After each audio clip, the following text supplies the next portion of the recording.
Square বা নিবেদিত দেশের প্রতি।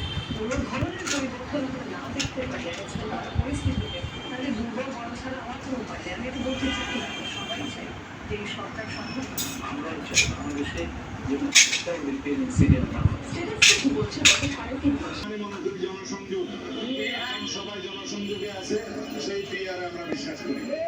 যারা প্রফেশনাল রিপ্রেজেন্টেশন মানে পার্মানেন্ট রেস্টলেসনেস প্রতিষ্ঠা করতে চায় তারা সফল হবে না। এদিকে ঢাকা বিশ্ববিদ্যালয়ের জগন্নাথ হলে দুর্গাপূজা পরিদর্শনে গিয়ে দলের সিনিয়র যুগ্ম মহাসচিব রুহুল কবির রিজভী অভিযোগ করেন পরাজিত শক্তি নাশকতা তৈরির চেষ্টা করছে। বাংলাদেশকে নয়াপরিবেশ বানাতে চায় দিল্লি এবং দিল্লি যারা দাবিদারি করেছে দেশের পরাজিত শক্তি, তারা যদি নয়া পরিবেশ বানাতে চায় এদেশে হিন্দু মুসলমান সবাই এক দেশে প্রতিহত করবে। এটা কি কোনো উপনিবেশ বানাতে পারে না। সাইফুল ইসলাম, দেশ টিভি, ঢাকা।